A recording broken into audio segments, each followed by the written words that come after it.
Welcome back, Fantasy Endgame Baseball fam.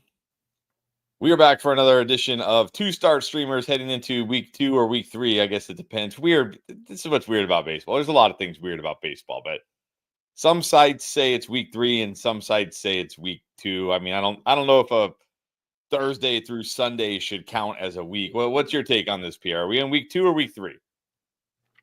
Yeah, so I usually try to stay away from even labeling a week because, like you said, you start on a Thursday and it's all different. I'm just gonna try to keep with it. Look, week 1, according to the weekly scoring and Yahoo, a lot of those leagues is just ending today. So this is going to be week 2. We're sticking with it. That's why I've decided. So therefore, that's how it is.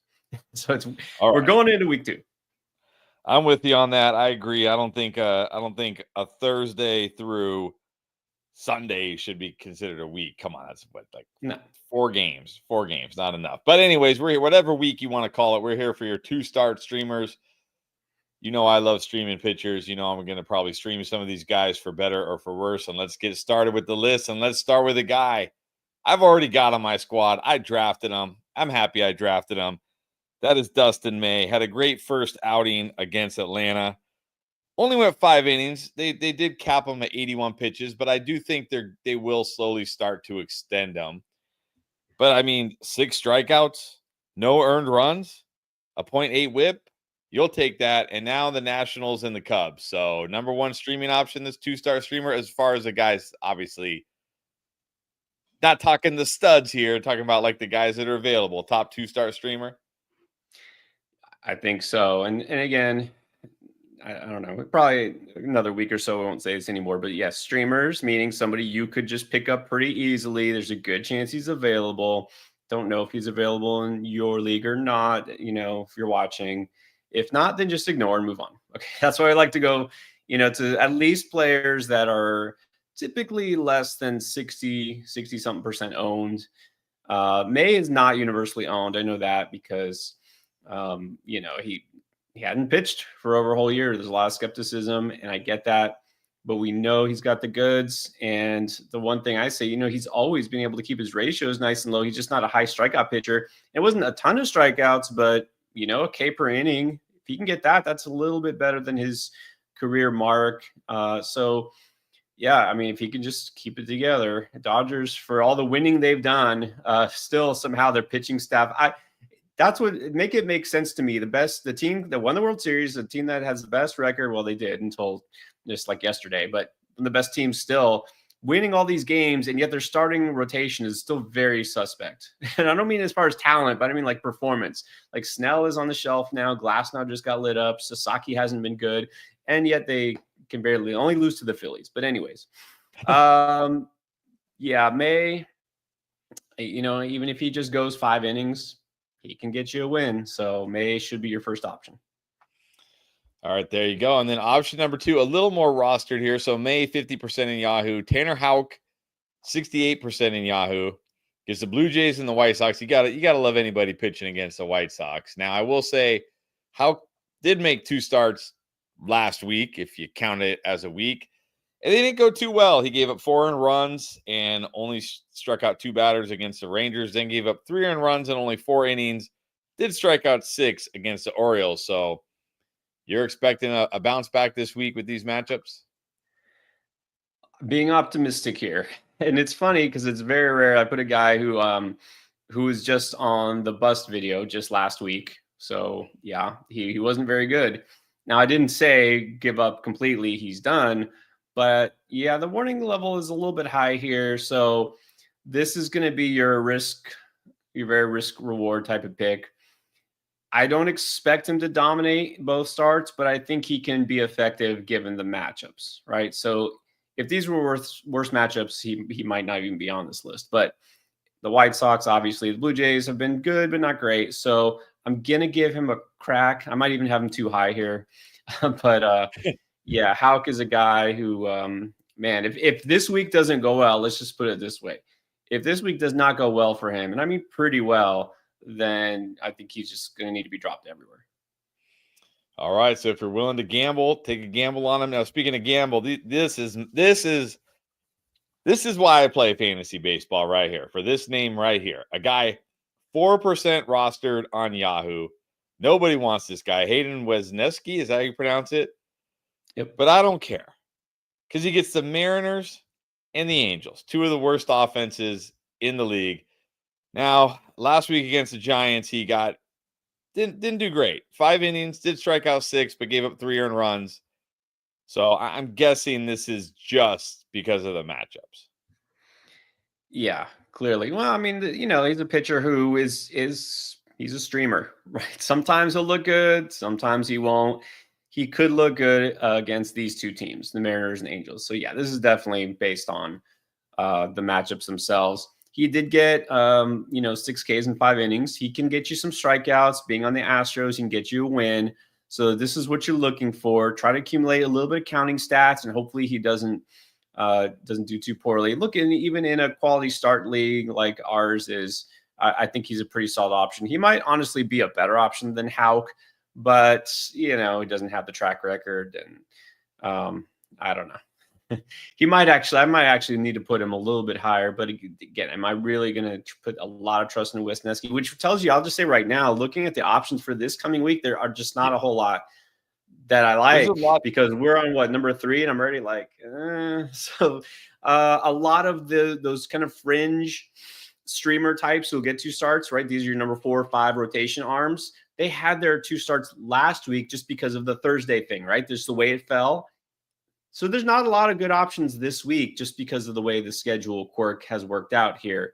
Wesneski is a guy who I think has, relative to all the rest, after Dustin May, maybe the most upside. But again, if this was a different schedule, I might just completely ignore him.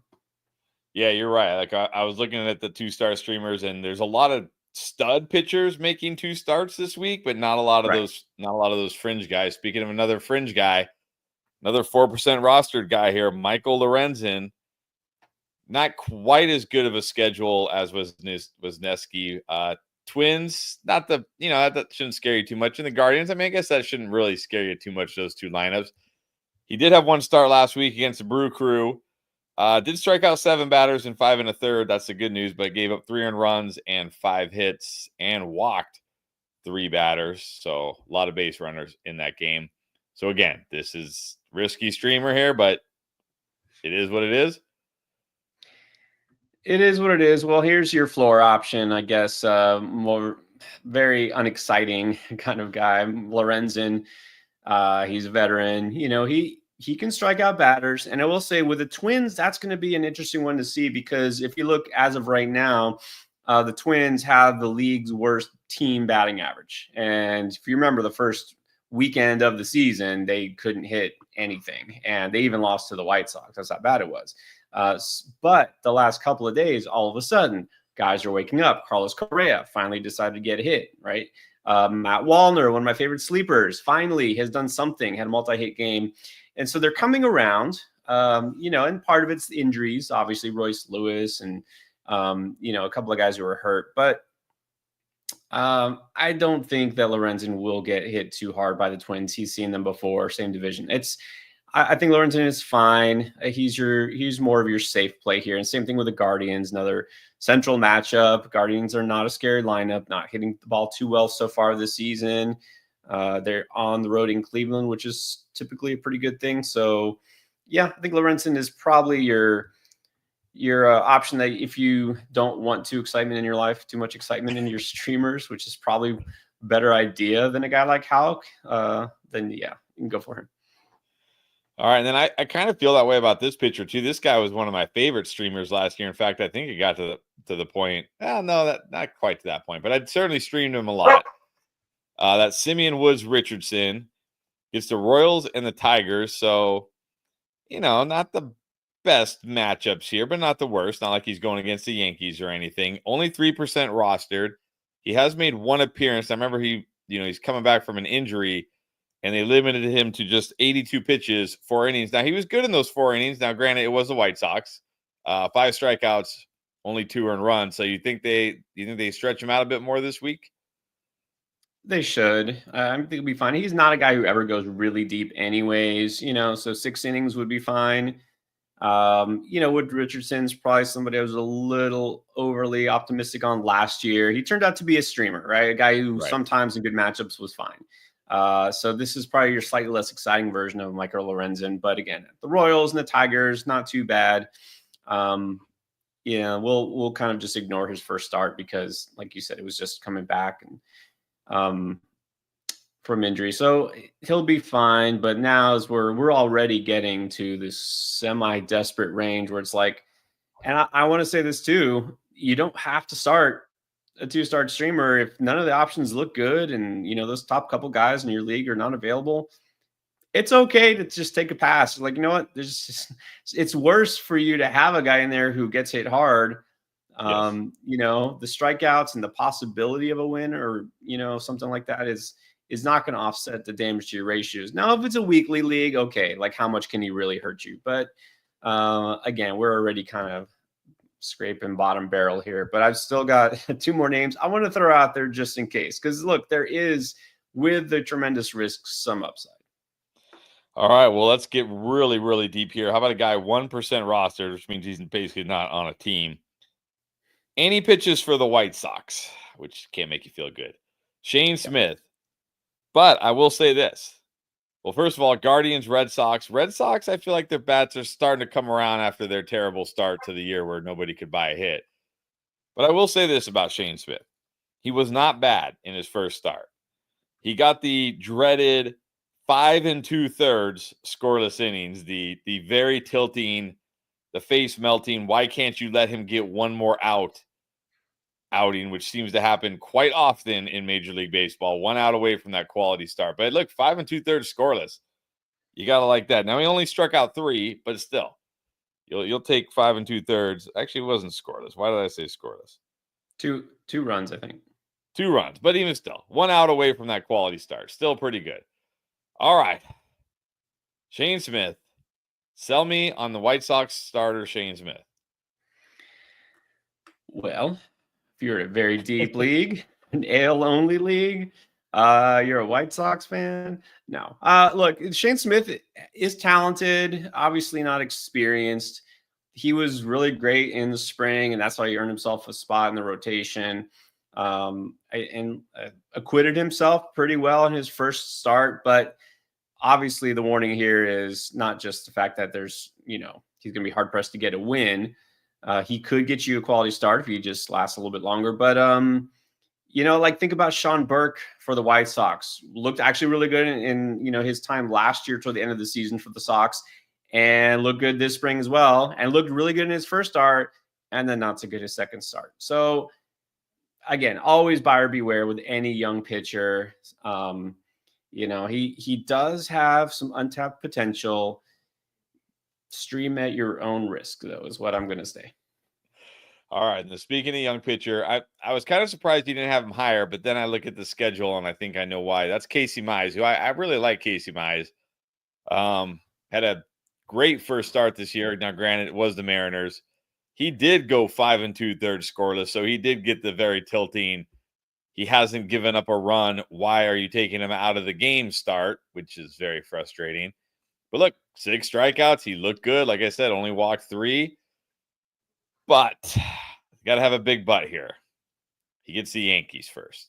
Then the Twins. The Twins I don't think should scare you. But the Yankees should slightly scare you. So is he down here simply because the Yankees matchup?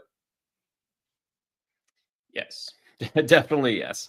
And I like Mize a lot too. But yeah, he's also not a finished product. He's also going to have ups and downs. And I think we just need to logically assume the Yankees might be one of those downs. So I almost am putting him here almost so that anybody who's thinking about it, which, by the way, I happened to see one of our first comments is Harry, and he talks about Casey Mize. Just to let you know where he is and what I think about Mize is he's not an absolute cannot whatsoever kind of pick up, like a must avoid. But man, I would be really hard pressed to pick him up against the Yankees. And again, the Twins looks like a great matchup, but you got to pay attention to the last couple of days. The bats are now alive. So that might not turn out too well for him either because it's also a road start. All right, there you go. There's the top 2 start streamers for week 2 or 3, whatever you want to call it. Week 2. Okay, nope, it's week 2. It's official. Week 2. That's it. It's week 2. Of course, if you have questions about any other streamers or anything else related to fantasy baseball, that is why we are here, and we will get to those. Do want to let you know real quick. Also, although you can't make any picks today because all the games are done, Underdog has Major League Baseball pick'ems every single day of the fantasy season. If you haven't checked it out for some reason, or if you're watching this back later, maybe you're checking us out for the first time, go to underdogfantasy.com, sign up with promo code ENDGAME, because you're going to get a special pick, a free pick that you can use. And it doesn't matter. It might not be baseball, but it doesn't matter. It's like a freebie. It's like Steph Curry 1 point or something, right? It's like you're going to win that pick. You don't have to know anything about the picks. Plus, you get up to $1,000 in bonus cash on your first deposit. So check that out. And then I also need to let you know, we're going to answer as many questions as we can for the next about 45 minutes or so here. If you are impatient, you don't want to wait, you can jump to the front of the line by dropping that super chat. Or if you just want to say thanks for all the hard work Pierre puts in, you're just feeling generous, maybe you won your pick'em, you want to say thanks, drop that super chat. All right, let's get into it. So Harry is not the first question this week. He got beat out by Storm. What's up, Storm? All right, Ben Rice of the Yankees or Soderstrom of is that the A's? Is ATH the A's? The Athletics? They're just called the Athletics now. They're not even. They're just the Athletic. They don't even have a city. The homeless Athletics, yeah. All right. Would you rather have Ben Rice or Soderstrom? Needs a pitcher due to Snell. Something happened to Blake Snell. Yeah, Snell on the shelf. Need a pitcher. Well, okay. Well, let's start with the first one. All right. Ben So Rice it looks like 2 questions here. Yeah. Yeah, I think it's 2 questions. Would you rather have? All right. That's really tough. I mean, I like them both, and they're both very similar. Obviously, left-handed hitters with some power. And even though Rice is clearly in the better lineup, Soderstrom has been hotter. It's really hard to pick here. You're this is kind of Spider-Man meme-ish in a good way. In a good way, right? Both good. So I think right now I'm going to give this slight edge to Soderstrom. I think he's got more home run potential. So it's really close. So I would be happy with either. And as far as a pitcher, well, I mean, this depends who's available. McGill is not going to be my first choice. He doesn't go deep into games. I'm not convinced he's got a rotation spot long term. So, I mean, the guys we just mentioned were streamers. There's probably going to be somebody available in your league that's a little bit more appealing. But again, it's hard to say without knowing who's available in your league. But obviously, I just put out not too long ago, 2 days ago, the waiver wire video. So look for those pitchers first. All right, there you go. Good luck, Storm. Thank you. And then, of course, Harry, you saw the first part. We talked about Mize and Wesneski, but what about this one? Is it time to sell high on Mike Trout? He did have homers in 3 straight games.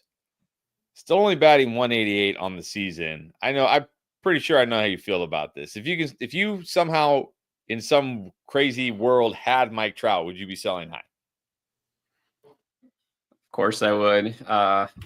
It's still weird, right? Sell high on Mike Trout just doesn't make sense. But in this case, selling high is that he's gone over his expected games played and at bats already. I know it's been a week.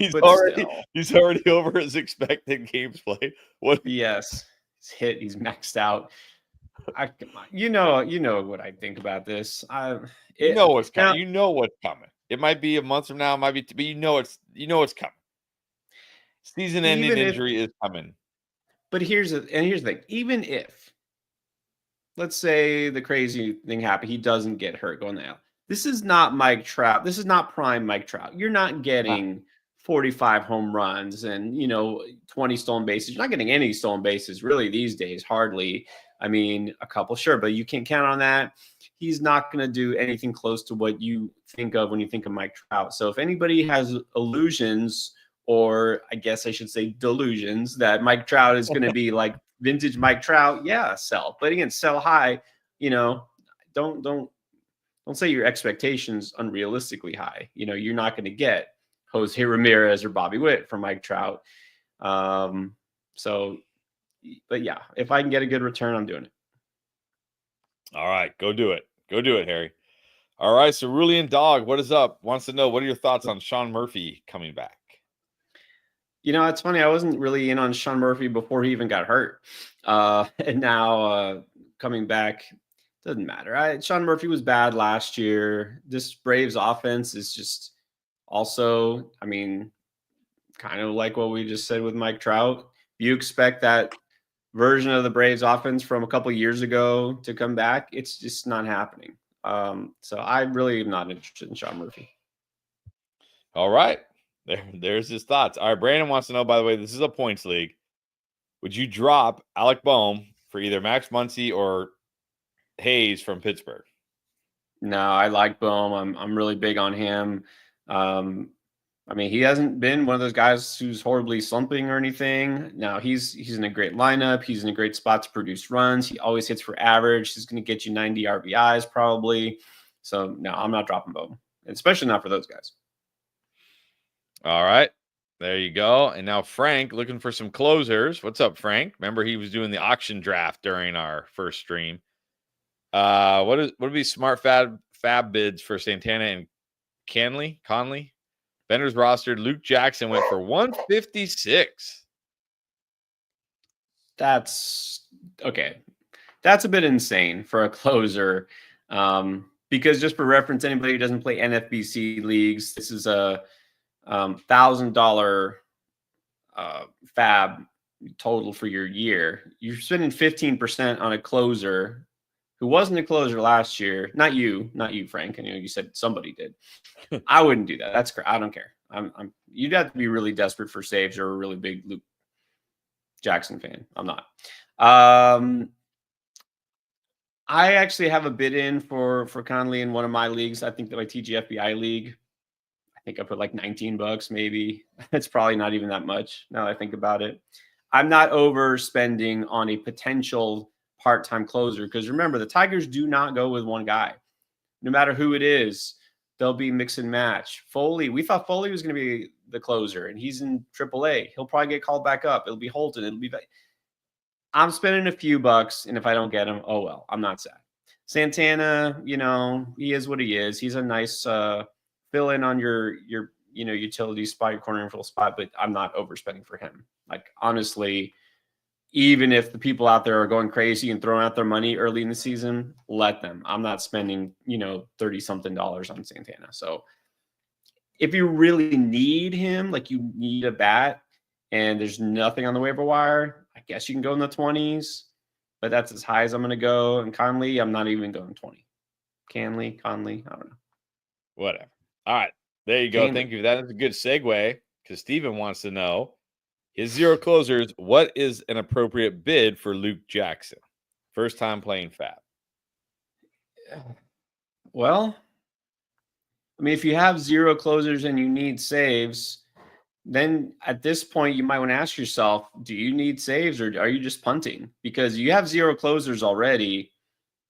I assume this is a roto league. If so, maybe you don't even go there. But look, I don't want to spend more than 10% of my fab on any player who isn't like a huge upcoming prospect, like a Roman Anthony or something like that.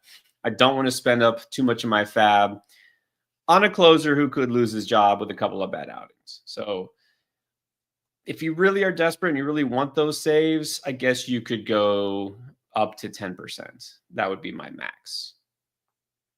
All right, there you go. 10% max. Don't go crazy. All right, Uwe 2K. Uwe 2K, how you feeling about drafting Ellie De La Cruz so far? I feel he had that one nice game and then it's been kind of meh, but it's still early, I guess. Anyways, would you drop Eflin for Dustin May? Yeah, I could do that. Eflin's fine, but I don't think he's gonna do anything that May couldn't do. So yeah, I think it's it's kind of a peripheral move, but you get a little bit more upside with May. All right, there you go. Go do it. All right, F, always here. Kyron Paris or Cameron Misner?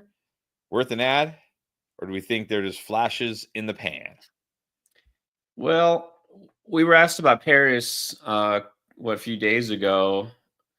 He's going to get you some steals. He's kind of a nice player, but I really think long term he might settle into kind of a utility role once Zach Nato comes back and plays short, and if Christian Moore comes up and everybody's healthy. I think Paris is fine though. He's worth an add if you need a utility bat like him, because like you said, he can get you at least some steals. Meisner is more of a flash in the pan. Him and Jake Mangum seems a little bit more hot, a little more real right now. He's actually continuing to do a little something, but again, I'm seeing this as total flash in the pan for the Tampa outfielders. All right, thank you as always, F. And then Angelo dropped Bryce Miller for Chris Bassett in a 10-teamer. How you feel about that? Angelo's got updated a cat his, with a cat with a rifle. It's like Rambo Cat. Dropped Bryce Miller. Wow. I mean, it's a 10-teamer, but still, I'm really high on Bryce Miller. I know he had a kind of a rough start, but it wasn't that bad. I mean, he didn't get embarrassed, so I would pick Bryce Miller back up if you can. I mean, Bassett's fine, yeah, but I'm not dropping Miller. All right, well, too late, I guess. All right, Al wants to know, Casey Mize or Max Meyer? Which young, promising pitcher would you like? Still think with the adjustments that he has made in the offseason and his potential, I think I like Max Meyer a little bit more.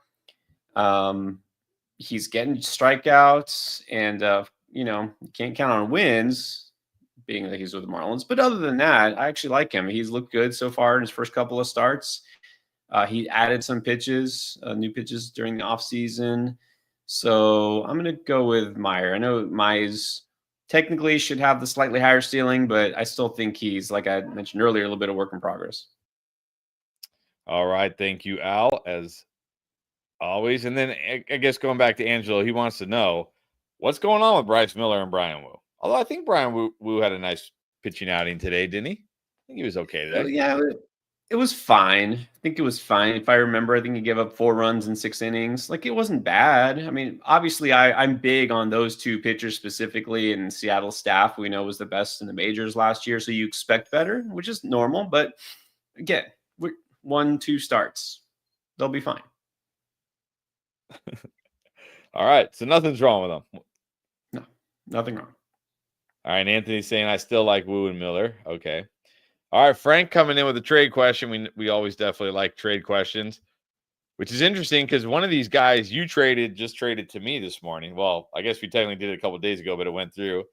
He was okay, 1 for 5, but he did score a run and stole a base, I think. So he got me some counting stats at least. All right, who would you prefer, Bellinger or Adames? So he traded Bellinger for Adames. Which side do you like? Well, this is easy for me. I'm going the Bellinger side, which is ironic. I know I didn't want to trade away Bellinger. So let me just say that. I did trade him, but not because I'm down on him or I'm selling high. I like Bellinger this season. I thought it was a fair trade, right? And you had a glut of shortstops, but you needed a first baseman. And so it was kind of a win-win, And actually, I'm pretty happy because I got Tovar. Tovar had a great day today. I like Bellinger this year. I think he's going to be one of those really good values when you go back and look at where he was drafted. Going to the Yankees, much better spot, great lineup, torpedo bat, etc. No, but he can get you some steals, definitely some home runs. He'll help you everywhere. I know Adames did that last year. I mean, if you look at 2024 stats, like, it's got to be Adames. This is totally different because Bellinger went to a better situation. Adames much worse. And this is why Adames was on my busts video. If you go back and look, draft busts, I had him on there. I don't think he'll be horrible. I'm not saying that, but he is not going to put up numbers he put up last year in Milwaukee. He's just not. So give me Bellinger. All right. Bellinger it is. All right. F wants to know, has he had it wrong all along? Is Trent Grisham actually good, batting .455 with 3 home runs? 10 hits, 9 RBIs, 8 runs scored. Is this guy actually good? I mean, I don't know where this was the last couple of years. He was good a couple of years ago. He didn't like San Diego. I mean, is this a case of going to the Yankees and the bats and just working miracles for everybody? That's the only reason I could think, okay, fine, maybe we're just buying on everybody in the Yankees, right? Maybe Grisham is all of a sudden going to be rejuvenated. I'm going to still be skeptical. Or maybe the Yankees are going to like cool off and come back down to earth at some point here. I don't know. Is that possible? Possible? They're going to hit 10 home runs every game. Look, Trent Grisham has done nothing for the last couple of years. Nothing. He's in there really for his defense. He's a good fielder, but it's a hot streak. I'm not going to buy into it. All right. Uwe2K wants to know: would you drop Waka for Dustin May? How high are we on Dustin May here? Yeah, because Waka is not a pitcher I feel like I need to hold. He's a streamer, but I'd rather have May. All right. F saying drop Waka for May yesterday. All right, we got some good chat. Got some good chatting going on. All right, back to Alec Bohm. We talked about him earlier. Michael wants to know: Bohm or Paradas? Paradas rest of the season. How do you pronounce his name? Oh, Paredes? Yeah. Ooh. I mean, I do like both of them. It's tough to say right now, rest of the season. With Paredes, you're going to get more home runs. That's pretty obvious. Again, assuming they're in there and whatever. No injuries and all that. With Bohm, you're probably going to get a higher average. RBIs might be comparable. I would say Paredes might have a little bit more upside, but Bohm's a little bit safer. But that's really close. I mean, give me either one. All right, thank you. And then he's got another one. He wants to know: here's a trade question. Bryce Harper for is this Bowden Francis, Teoscar Hernandez, and Alec Bohm? Wow. Well, which Teoscar just had a big game. Teoscar is solid with the power. Bohm. You know, Francis was fine, right? He was pretty solid. I don't think he's really going to make the difference in this trade either way. So Teoscar and Bohm, I mean, I would only do that if you are pretty thin at outfield, you know, because Teoscar is obviously going to be one of your better outfielders anyways. But if you have a hole there, if you feel like you're just not getting enough, because you're going quantity over quality here, right? So you're going with Bohm, who could be your third baseman, and Teoscar at outfield. Might wind up kind of a wash in the end, but again, I'd only do this if this is a significant upgrade for you at outfield. All right, there you go. Thank you for the questions. And then Frank has a catcher question. Who you like better, Elias Diaz or Carson Kelly? You want to drop Diaz for Kelly?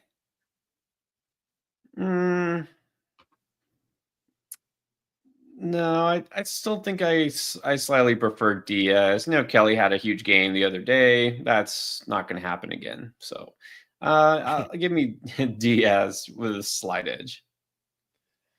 All right, Angelo got a shorter leash than even I do.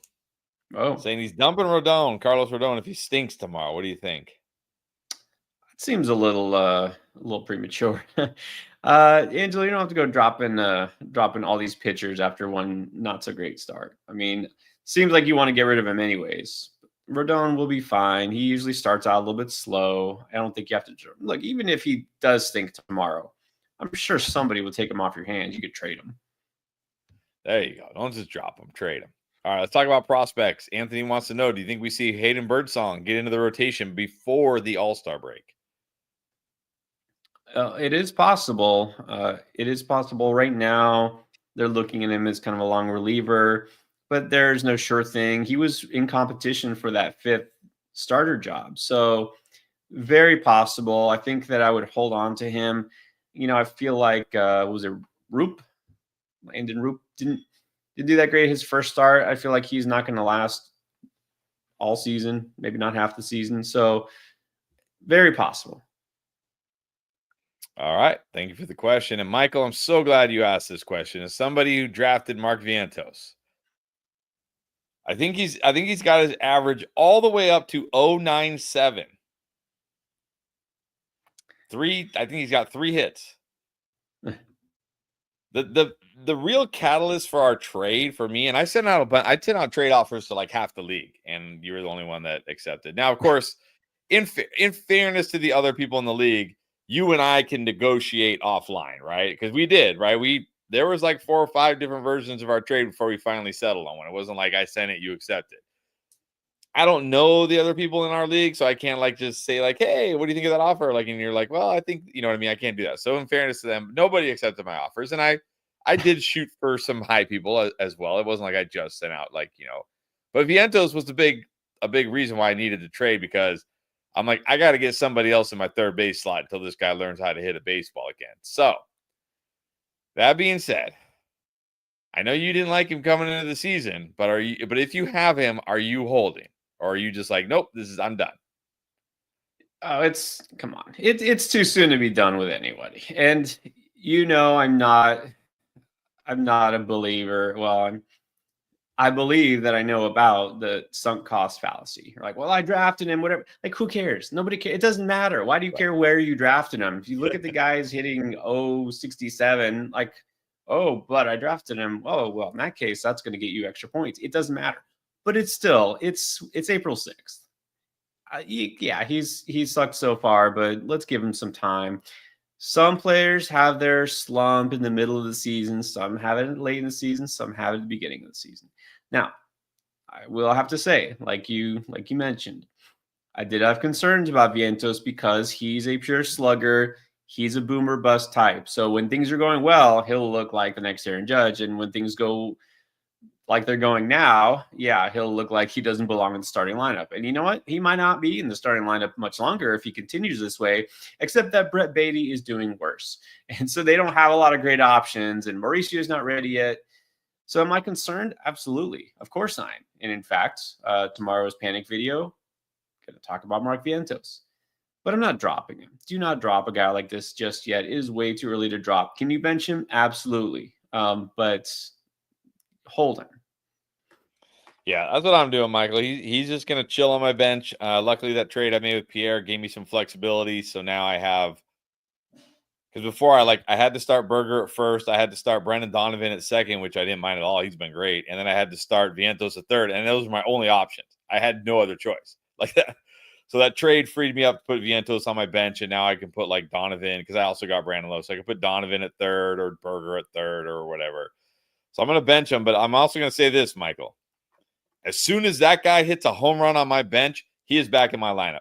That's it. Because I'm not going to miss that hot streak. I'm not going to. As soon as he has one good game on my bench, he's back in there, because I do not want to miss that hot streak. Exactly. That's exactly right. All right. Anthony wants to know, do you think Kyle Tucker is an MVP candidate on April 6th? I mean, if we were having awards right now, then yeah, why wouldn't he be? Kyle Tucker, the talent was always there. I mean, remember, he was an MVP candidate last year before he got hurt, and that was it. I just derailed his whole season because he missed almost the entire rest of the season. And so some people were concerned about the move to Chicago not being great for him. It's fine. I think it's fine. Yeah, definitely going to be a fantasy stud, and sure, let's throw him in the MVP mix right now. All right, but it is only April 6th. Okay. All right, then Luis Correa dropping in to say he managed to get his friends to join his league tonight, even though we're a week and a half late. But hey, the fantasy baseball season is long enough. There's plenty of time. I'd be curious to see how a draft would look right now. Like how many of these guys that people would just be panicking on that would just plummet in drafts. That's funny. That's really fascinating, because if you think about it, we know injuries pretty much up until opening day anyways. And there's not that much, no serious injuries that you should really, overreact to in the first week so far. Sure, there's guys not IL, but nothing like season ending, right? They haven't had a lot of major injuries. But it is fascinating to see how people will be drafted differently now after a week, right? How much more are you going to emphasize that strong start or de-emphasize a guy who had a bad start? So I kind of like that. I'm curious, Luis, where you get your players tonight, but hey, better late than never. Yes, good luck in the draft and welcome. Welcome to Fantasy Baseball in 2025. All right, Tribal979 is confused. Who is the closer for the Giants? Is it Duvall or Walker? I think it's Duvall right now, right? It's both, maybe. Although he did blow a save today. Duvall did blow a save today. Yeah, Walker. I think Walker just got a save. If I remember, he has 3, but Duvall has 2. Now, I will say this. I mentioned Duvall because Walker, remember, had that one game where he left. It was like a back issue. It was back tightness or something, right? Something where they didn't want to stress him, but nothing that landed him on the injured list. So Duvall then picked up another save, but Walker was available. So that's where it gets interesting because Walker wasn't really hurt anymore because he even pitched, if I remember, I think he even pitched in that game, but Duvall got the save. But now Walker's getting the save. You know what? We might be headed for the dreaded committee, or at least timeshare. I don't know. You don't call it a timeshare in baseball, but you know what I mean. 2 guys both getting saves because Duvall was the closer last year, and then he was the one who struggled and lost the job. But if he's looking like he used to, why not give him a chance? So we might realistically see both of them. So keep Walker. Walker is still fine if healthy, and he's still going to get saves. But don't be surprised if you see Duvall sneak in there sometimes. Kind of like with the Twins, like Duran is the closer, but then they'll randomly put Griffin Jackson, and he'll get some saves. Although Griffin Jackson just got lit up today, and he blew a save. But it's probably going to be something like that. It's kind of like a 1A, 1B situation. All right. Thank you. And another reason why I don't like closers. All right. Uwe2K wants to know Hicks, May, Rasmussen, Haney are all available. How would you rank them? Oh, Haney. Here's another chance for me to vent. I had picked up Andrea. This is an NL only, right? NL only league. And there's like hardly any pitchers available. And I picked up Andrew Haney. And then I dropped him before this weekend because Dollander got picked up. I was like, I'm going to go for the upside. I'm going to go for Dollander. And Dollander wasn't great, but Haney was great. He was great. He was amazing on the waiver wire after I dropped him, but whatever. Rasmussen won. I'm a big fan. I'll go May 2 and then Hicks barely after him 3. I do like Hicks a lot. He was in the waiver wire video as well. But I'll go Rasmussen, May, Hicks, Haney. All right. For some reason, we're getting a lot of Alec Baum trades, questions. Anthony was offered Vinny P for him, but he turned it down mostly due to multi-position eligibility. What do you think? Well, that's tough. I like Alec Baum a lot, but I like Vinny P a little bit better. I think if he's healthy, he's legit. Yeah, I don't know. Is something going on with Baum? I haven't seen he's not hurt or anything. He's not doing great, but it's not like he's hitless or anything. So he'll be fine. I mean, there's nothing wrong with him. I got to give the slight edge here to Vinny P. I mean, I get the eligibility thing, but if you're getting the superior talent, I think that outweighs it. All right. There you go. And now let's talk about a young player. Storm wants to know about Cam Smith. Has not been a great start to his major league career. 2 hits in 18 at-bats so far with 9 strikeouts. That's a nice, hefty 50% strikeout rate, which is probably half of what I would do because I'd be at 100%. So, you dropping him? You giving up on him already, or are you holding out hope still? You can ditch him. Gone. Ditch him. Nice story. Good kid. You can ditch him. And DeZenzo, I'm not going to add him either, but Zach DeZenzo, who also is a nice prospect, he's been getting some starts at right field. He's a third baseman as well, but playing right field. maybe he gets hot. Keep an eye on him. But right now, it's like they don't have anybody grabbing a hold of that job. So, but Cam Smith obviously needs more time. He's going to get sent down, I'm sure, pretty soon. You can drop him. All right, there you go. Go ahead and cut bait. All right, Brandon wants to know, what do you think about Alvarado and Dennis Santana? He's in a rotisserie league. He's too late on saves. Guys have been able to draft Finnegan and Foley, but Foley is in minor leagues. So what do you think? Well, Santana, I talked about him in last week's waiver video. He seems to be the closer of the day for the Pirates, but I think it was today. I get yesterday, the box scores mixed up. He wasn't used at the very end of the game. He was used kind of like in the 7th inning, and he gave up a run. I'm not worried too much about it. That bullpen's still just a mess. Borucki is hurt now, and they just don't have anybody. So I think Santana is still fine if you just need the random save here and there. Alvarado is now looking a lot more interesting because, man, maybe Jordan Romano is toast. He just might be, because this is another appearance where he gave up 3 runs. Yeah, maybe he's just done. So I would prioritize Alvarado first. All right, there you go. Go get Alvarado. And man, it's like people are just dropping the questions I wish I could ask, because it's about my fantasy team, and I think I asked you about this guy.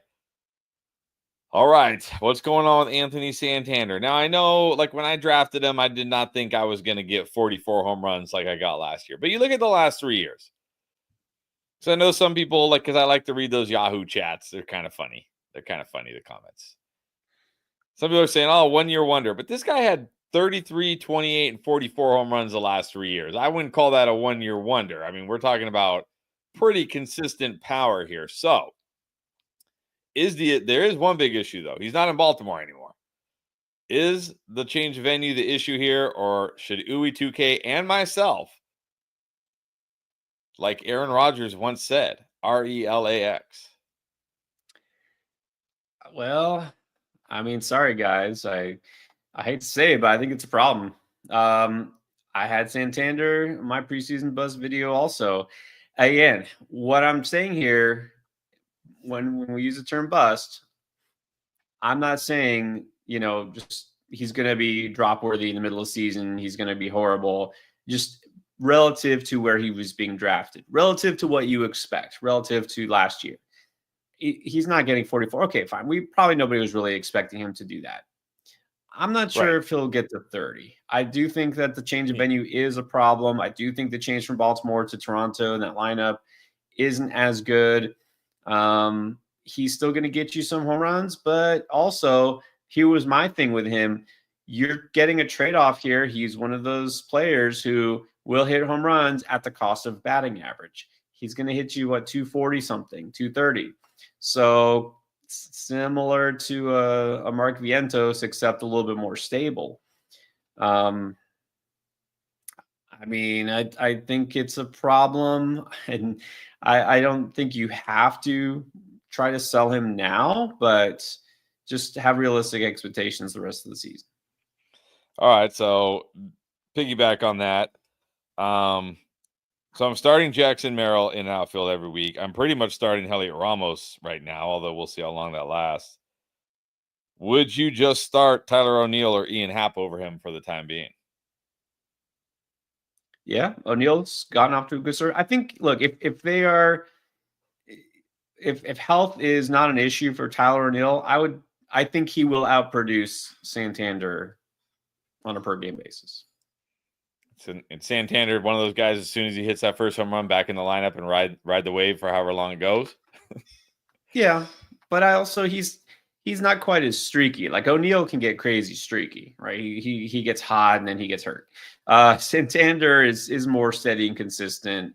But yeah, I do think that this year we're going to see him drop off. All right. Well, that doesn't feel good, Uwe. Let's hope for the best. All right, Adrian wants to know, what do you think of Chris Buvik and Jordan Hicks? I know you like Jordan Hicks. Yeah, I talked about Jordan Hicks. Mentioned him on the waiver wire video. He's a good pickup. Bubic was really good again. I mean, he was. This is what 2 good starts now, and I'm skeptical, but I'm gonna have to dig in. I think one more start, and then I'll have to come around. I don't know if I expect him to keep it up, but I mean, obviously, if you're gonna want to add a guy like this, and this is the time, because if he does have another really good start, then he won't be available. So, yeah, Bubic. Just again, I'm skeptical, but I'm becoming less so. All right. And then Roxana, what's up? Wants to know, are you selling high on Tommy Edman? And you just kind of talked about this. Should we be trading away Anthony Santander if we can't? Good ideas, Roxanne. I'm saying yes to both. Sell high on Edmund. He's not going to be doing this all year. And I mean, trade away, but only if you get a fair return. Again, it's not like he's been horrible, but if you can get somebody who's comparable for where he was drafted, then yeah, I would do it. All right. And then going back to Cam Smith and Mark Vientos, where are we at here? Cam Smith or Mark Vientos, who would you rather have on your roster? Easily Vientos. Easily Vientos. Right. Easily Vientos. That makes you feel a little better, at least.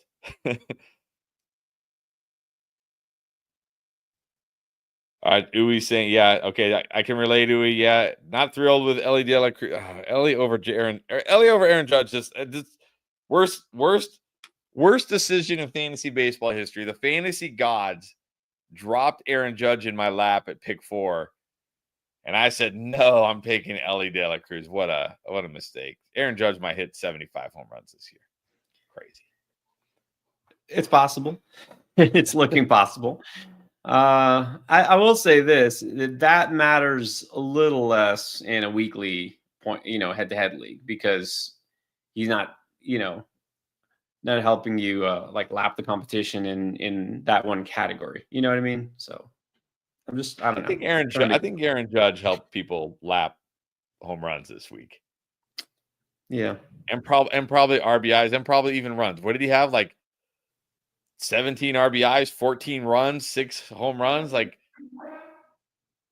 yeah, I think he lapped the competition this week. So far.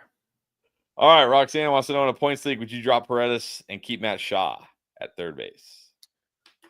Ooh, well, again, I like them both. So I know I don't want to drop Paredes. He's also one of those hitters that, even though he has a good amount of power, he's not going to strike out too much. So I don't think he's going to really be a liability in a points league.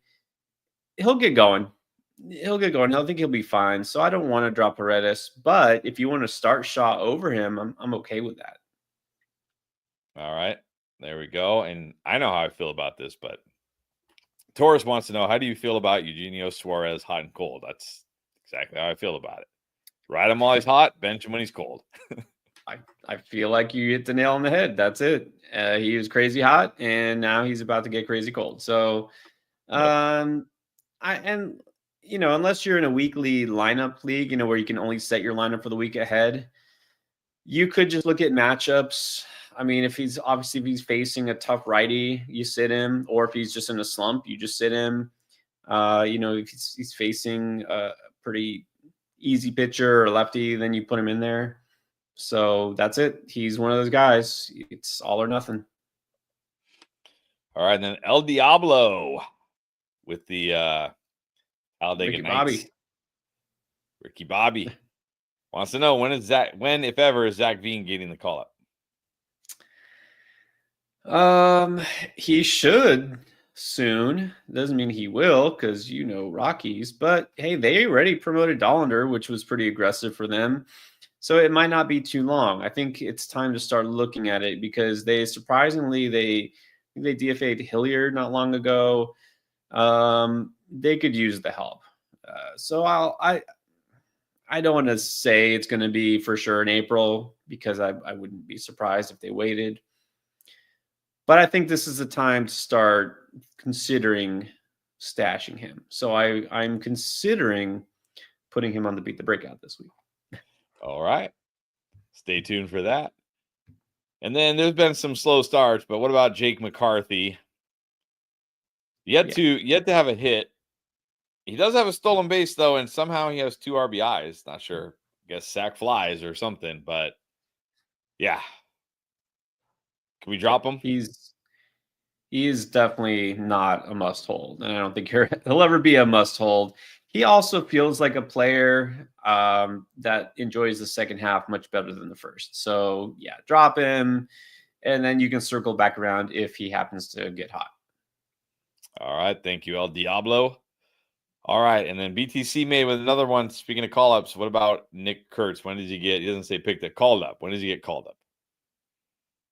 Well, that's the thing with Soderstrom, as hot as he is, there's no need to call Kurtz up. I mean, they could throw him a DH. I don't know if they have plans. I guess I'd have to look into it if they have plans to try him out in the outfield. But as it is, and then this is why I mentioned Soderstrom in my let's see, sleep out, breakout. I think breakouts talked about Soderstrom is one of my favorite breakout candidates. Everyone was talking about Kurtz, rightfully so. He's got a ton of power and, kind of a trendy prospect this preseason. Soderstrom's there, and Soderstrom can do what he does. And so I don't think there's a need to bring Kurtz up just yet. So I think it's going to take longer for him. All right. Thank you for that. BTC made again. And now Sub-Zero with a closer question. Luke Weaver, 10-team head-to-heads. Are we adding him? He's got 2 saves. He had 2 saves. He's got 2 saves right now. Has yet to give up a run. 4 1/3 innings. 5 strikeouts. No, a 10-teamer, that's too much. Unless you count holds, if your league also counts holds. But look, they have Devin Williams. I know Devin Williams just blew a save, but Weaver's not like the guy there. So no, I don't think in a 10-teamer he's going to do enough for you. All right. And then I'm going to actually answer this one from Brendan.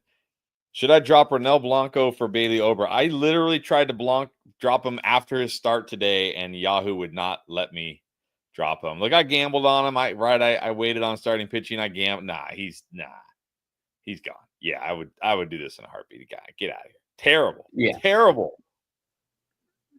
Yeah, I was optimistic on Blanco. I actually thought that he might be a nice value pick, and he hasn't been good so far. It's too soon to write him off completely as a one-year wonder, but yeah, if he doesn't get much better soon, he's just going to be droppable everywhere. But I would drop him for Ober anyways. Yeah, maybe a guy we can stream him, pick him up and stream him again when he plays like the White Sox or the Mariners or something. But against any decent lineup, no chance for me. All right, what about Edmundo Sosa, who got playing time because of the Trey Turner injury and then just made the most of it, and now they're just playing this guy? Well, they played him today, and what do you have? Did I see 3 hits today or something? 3 hits? Yeah, well, is he going to stick? Is he sticking in the lineup? No, because there's no place for him in the lineup. There's too many good players in that lineup. If everybody's healthy, then there's nowhere for him to play. And look, I've done this before with Sosa. He's a utility guy. It's nice that you can put him on your fantasy team at second, third, short, and outfield, but he's not in the lineup himself most days. And honestly, even if he is, usually there's just not enough there, right? There's not enough meat on the bone. He doesn't give you power. He'll steal very, occasionally, but he's not really a speed guy, a stolen base threat. And he doesn't hit for a great average. It's just there's not enough there. So I wouldn't read too much into it. All right. And then Taurus wants to know, what are your thoughts on Wyatt Langford? Batting .235, 3 home runs, not bad. 2 steals. So how are you feeling about him so far? Yeah, look, it'll take some time. He also wasn't very good at all the first half last year, but very young player. He's still a young player. He'll be fine. I'm keeping him in the lineup still. I think and he's done something, right? It's not like he's gone through a horrific slump to start the season. He's shown signs, so be patient. All right, be patient. And then speaking of Blake Snell, we talked about this briefly earlier, injured. Who's going to take up that rotation spot now? Who do you think? Well, it's not going to be Shohei Ohtani, and not anytime soon. And I don't think it's going to be Bobby Miller. So, look, I usually go to a roster resource. That's my source for projections and lineups. They don't have anybody listed in that rotation for him yet. They might you do some bullpen games. They have so many pitching options. They're all hurt. Like they I don't know what it is. They just can't keep anybody healthy enough. So I'm not sure that they have one specific guy in mind that's going to help out right here, right now. And even if they do fill that spot with somebody, I don't think it's anybody that you need to worry about for fantasy purposes. It might be Landon Knack, and if so, like that's fine. I'm not picking him up. All right, going back to Santander, how low are we? Yui wants to know, would you drop him for Gavin Sheets, Jake Berger, or Jordan Walker? No, don't drop him. I mean, look, if you really are worried or if you're really impatient, you can try to trade him. You don't need to drop a player like that. I mean, somebody will give you something for him. Right. All right, then Anthony wants to know, will Yuri Perez actually come back after the All-Star break? And if he does, do you think he'll be back? I'm not gonna hold my breath. They're gonna bring him back very slowly. So even if he is back, the injury risk is still real. I thought that they'll put him out there for 3-4 innings is real. So I kind of just ignoring him for fantasy purposes this year. Maybe September he can get you something, but yeah, I don't think he'll be back till next year. All right, thank you as always, Anthony. And Steve with another one wants to know, would you drop Merrill Kelly to get Max Meyer? I think you can do that, Steve. I mean, Merrill Kelly is fine. He's usually a solid pitcher, but Meyer definitely presents more upside here. So, yeah, Kelly is not a guy you have to hold on to. All right, go ahead and do that. And then Frank with another one. Would you drop Tommy Pham for Kyle Stowers or Justin Henry Malloy?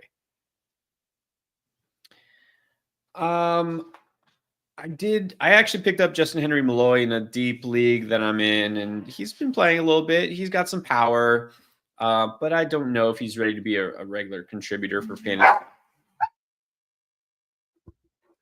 Stowers has been solid. I think you could do Stowers. All right, so drop Tommy Pham for Stowers? Yeah, I think I would do that. All right, let's go to another trade question from BTC Made again. Trey Turner, who's been okay, I guess. Would you trade him for Yamamoto if he's already got Bobby Witt Jr. and other players who can fill the utility spot? I mean, I don't want to trade him just for the sake of trading him. You can get more. You should get more than just Yamamoto. You know, trade Turner, like a second-round pick. He's a stud. I mean, you got to do better. Like Yamamoto plus a hitter, but then if you already have apparently too many hitters, then let's aim a little bit higher. You know, I like Yamamoto, but still, at this point, I mean, for Trey Turner, maybe you could get Zach Wheeler. I don't know. I mean, you're probably not getting Paul Skeens. You should be able to at least get like a Logan Gilbert. I mean, yeah, that's fair.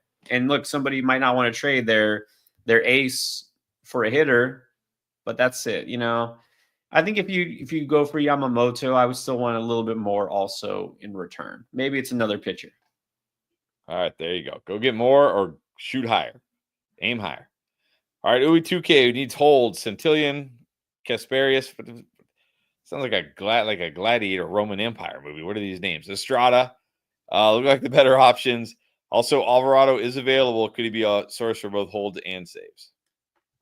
Oh, yes. Alvarado first choice. Tony Santillan second choice. And then I guess Estrada would be third. All right. And then Anthony with an interesting one. Do you think pitchers are actually stronger nowadays after Tommy John surgery? Do you think, like, it's almost good to get Tommy John surgery? Well, you know, there have been some pitchers who, even as teenagers, they do basically a preemptive surgery when they start to feel something. They haven't been told they need it, and they'll do it anyways. That became kind of a trendy thing a couple of years ago, and then people realized, oh, maybe that's not a great idea. But anyways, it's possible, but everybody's different. You know, I don't think I can blanket, you know, say, yes, Tommy John makes every arm better and bionic, because then there's also risk of a setback. We've seen guys have multiple UCL injuries, having the surgery and then getting it again. So no, I don't think it makes them all stronger. Although some guys, it appears that does happen. So you have to treat each one differently. Yeah. All right. Brandon with one. Would you drop Matt McLain for Bryson Scott? Any categories? No. No, I'm not sure why you would drop McLain at all. Can't drop McLain. Can't drop McLain. All right, there we go. And Torres wants to talk about two shortstops, Trey Turner and is that Gunnar Henderson? Thoughts after week 1 and rest of season predictions. Trey Turner, fine. Again, remember, he missed a couple of days. He'll be fine. He's a stud. Henderson, you also have to keep in mind, it started the season on IL, slow start, understandable, right? A little oblique issue. Hopefully they didn't rush him back. I mean, I'm hoping he doesn't get hurt again, but seems okay, just not doing too much with the bat. He'll be fine. So, I mean, they both basically should be top 20 fantasy players. That makes you feel a little bit better about Trey Turner. And then BTC again saying he's got Strider and Woodruff coming back soon. Who should I trade? Holmes, who I picked up to stream today against Miami, and they didn't play. So that was just a wasted pickup. Nope. Rasmussen, Gavin Williams, or Houck? Who should you trade? Well, here's the thing: is you need to trade. If you're going to trade, it needs to be somebody with trade value. Houck does not have trade value right now. At least he shouldn't. Holmes is not really probably going to have much value because he hasn't been good his first couple of starts. I like him probably better than where everybody else would. So I'm not going to trade him because I feel like I'm not going to get enough back. I like both Rasmussen and Williams, so probably Rasmussen will get you a higher return, maybe, but it's close. I would just say, look, whoever you're trading with, ask them who they prefer. Yeah, I don't know what you're going to really get for Holmes right now, but yeah, he did have some preseason buzz, so. And then Eddie Buzz kept coming in, wanting to monitor. Is it too early to monitor AAA for helping 18 teams, 486 players deep?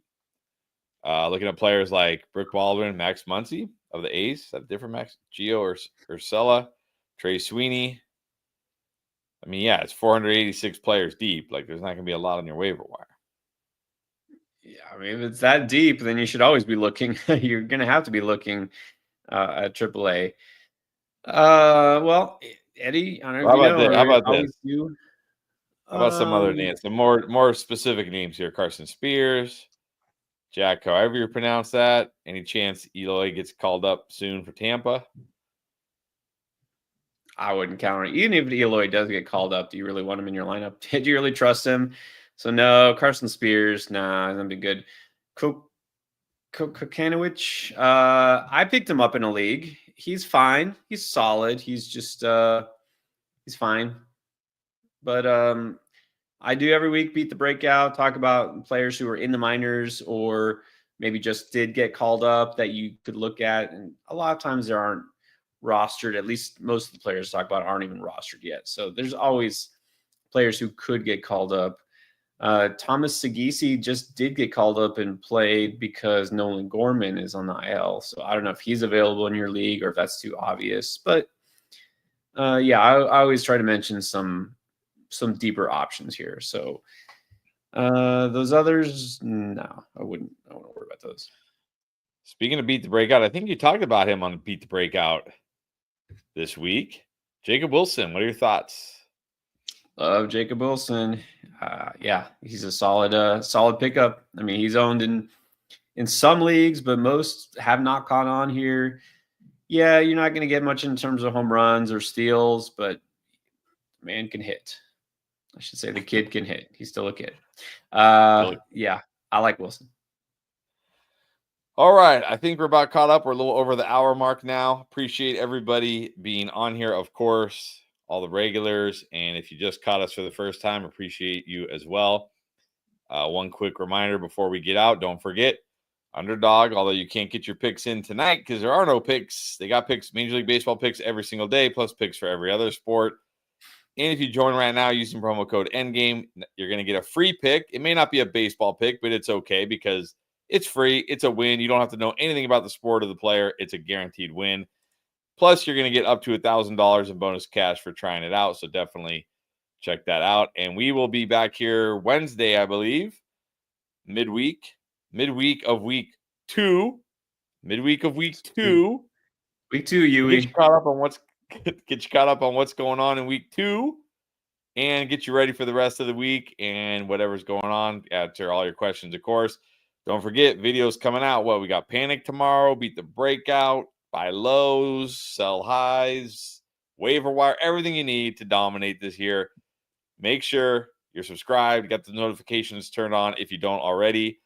Appreciate everybody being on here. Thanks to Pierre for answering so many questions tonight, as always. Enjoy the rest of your weekend, and we'll see you guys back here on Wednesday.